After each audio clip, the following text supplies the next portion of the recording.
دوسری جانب طالبان نے خبردار کیا ہے کہ اگر 29 فروری سن 2020 کو ہونے والا معاہدہ منسوخ کیا گیا تو یہ اقدام افغانستان میں جاری 20 سالہ جنگ میں خطرناک حد تک اضافے کا باعث بن سکتا ہے۔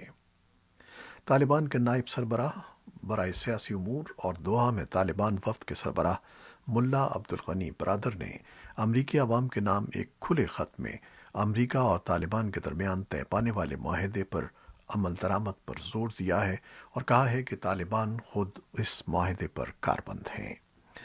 یہ خط طالبان کی ویب سائٹ پر شائع کیا گیا ہے۔ خط میں امریکی عوام کو یقین دلایا گیا ہے کہ انٹرا افغان مذاکرات میں افہام و تفہیم حاصل کر لی جائے گی۔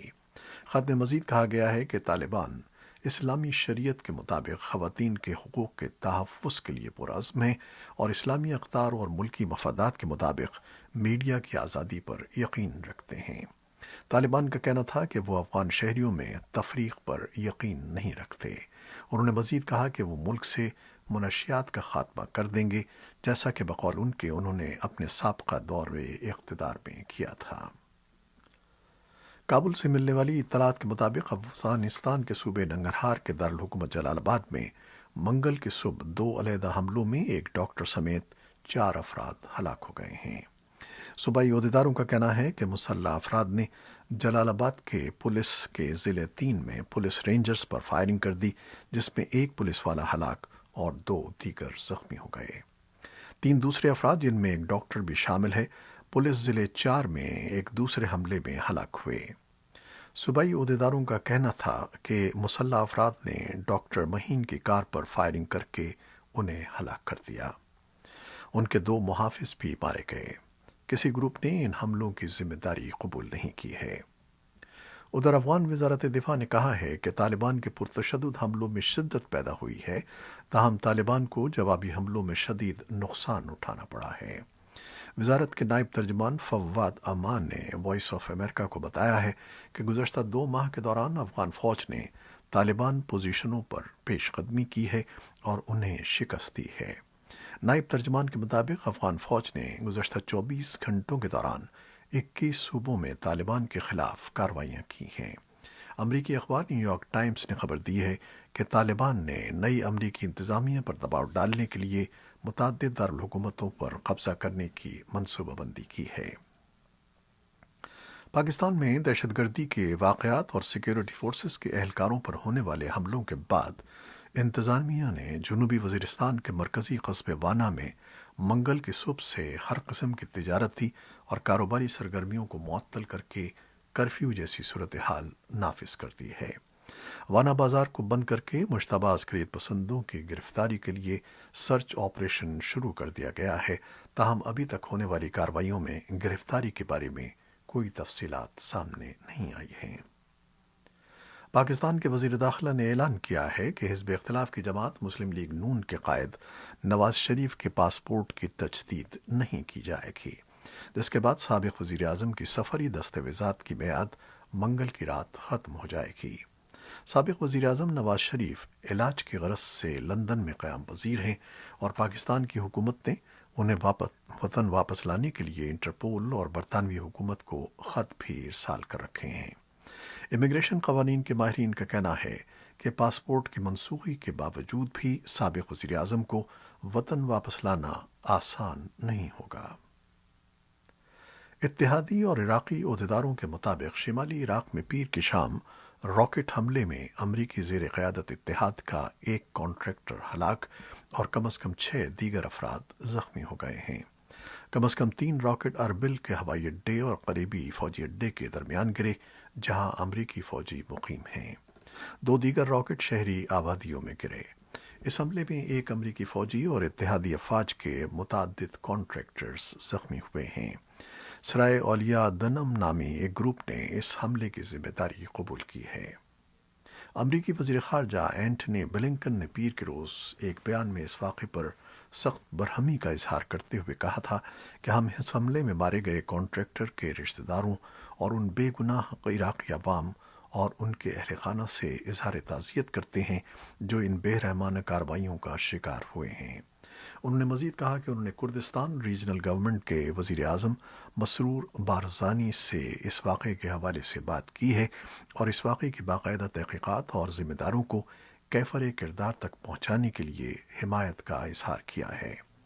بارزانی نے اپنے ٹویٹر پیغام میں کہا کہ انہوں نے بلنکن کے ساتھ اس بزدلانہ حملے کے بارے میں بات کی ہے اور یہ کہ دونوں فریق تحقیقات کے دوران قریبی رابطہ رکھیں گے۔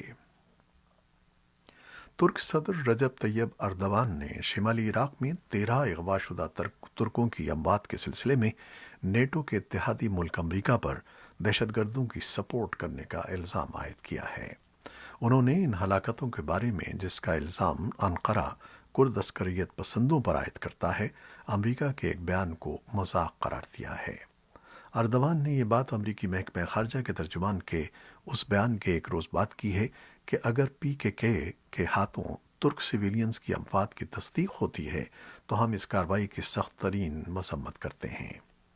امریکہ، یورپی یونین اور ترکی PKK کو ایک دہشت گرد آرگنائزیشن سمجھتے ہیں۔ پیر کے روز بعد میں ترجمان نے ایک اور بیان میں کہا کہ وزیر خارجہ اینٹنی بلنکن نے اپنے ترک ہم منصب شاولوسو سے فون پر بات کی اور شمالی عراق میں ترکی یرغمالیوں کی اموات پر اظہار تعزیت کیا ہے اور امریکہ کے اس موقف کی تصدیق کی ہے کہ PKK کے دہشت گرد اس کے ذمہ دار ہیں۔ ایران نے کہا ہے کہ اگر سن 2015 میں ہونے والے جوہری معاہدے میں شامل دیگر فریق اپنے وعدوں کی پاسداری نہیں کریں گے تو وہ اقوام متحدہ کے جوہری نگراں ادارے کی جانب سے اچانک معائنوں کو روک دے گا۔ خبر رساں ادارے رائٹرز کے مطابق یہ امریکی صدر جو بائیڈن کی اس معاہدے کو بحال کرنے کی امیدواروں کے لیے ایک چیلنج ہے۔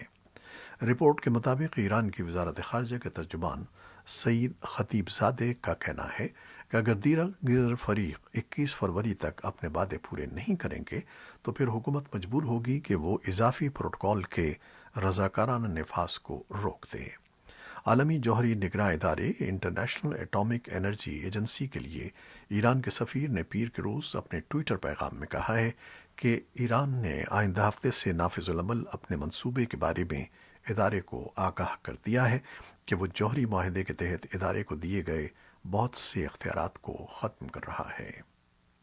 ایران کے اس سخت موقف کے باوجود کہ پہلا قدم امریکہ اٹھائے، گزشتہ ہفتے متعدد ایرانی عہدیداروں نے خبر رساں ادارے رائٹرز کو بتایا ہے کہ امریکہ کی جانب سے عائد کردہ پابندیوں کے باعث ایران کو پہنچنے والے نقصان کی وجہ سے معاہدے کی بحالی کے لیے ہو سکتا ہے کہ ایران شرائط پر کچھ لچک کا مظاہرہ کرے۔ قطر کے وزیر خارجہ شیخ محمد بن عبد الرحمن الثانی کا گزشتہ ہفتے کہنا تھا کہ دوحہ اس معاہدے کی بحالی کے لیے مشاورت کر رہا ہے۔ ایران کے سرکاری میڈیا کا کہنا تھا کہ قطری وزیر خارجہ آئندہ پیر کے روز ایران کے صدر اور وزیر خارجہ سے ملاقات کے لیے ایران آئیں گے۔ اور اب کورونا وائرس سے متعلق کچھ خبریں۔ امریکہ میں صحت عامہ کے نگراں ادارے سینٹر فار ڈیزیز کنٹرول کا کہنا ہے کہ امریکہ میں اب تک 5 کروڑ سے زائد افراد کو کورونا ویکسین لگ چکی ہے۔ CDC حکام کے مطابق ہفتے کی شب تک ملک بھر میں 6 کروڑ 69 لاکھ سے زائد خوراکیں تقسیم کر دی گئی ہیں۔ حکام کے مطابق ہفتے تک 1 کروڑ 30 لاکھ افراد کو ویکسین کی دوسری خوراک بھی لگ گئی ہے۔ امریکہ میں دواساز کمپنیوں فائزر اور ماڈرنا کے تیار کردہ ویکسین لگائی جا رہی ہے۔ امریکہ میں حالیہ دنوں میں کورونا کے یومیہ کیسز میں کمی کا رجحان ہے۔ پاکستان میں کورونا وائرس کے مزید 1048 کیس رپورٹ ہوئے ہیں، جس کے بعد مجموعی کیسز کی تعداد 5,64,000 سے بڑھ گئی ہے۔ ملک میں انتہائی نگہداشت کے وارڈز میں 1,680 مریض زیر علاج ہیں۔ پاکستان میں وبا سے اب تک 5,25,000 سے زائد مریض صحت یاب ہو چکے ہیں۔ ادھر حکومت پاکستان نے 65 سال سے زائد عمر کے افراد کی ویکسینیشن کے لیے رجسٹریشن کا آغاز کر دیا ہے۔ یہ تھیں وہ خبریں جو فیس بک لائیو پر ہم نے آپ کے لیے پیش کی۔ ہماری ویب سائٹ اور یوٹیوب پر یہ بلیٹن پوسٹ کر دیا جاتا ہے، جسے آپ بعد میں بھی دیکھ سکتے ہیں۔ خالد حمید کو اب اجازت دیجیے گا۔ اللہ حافظ۔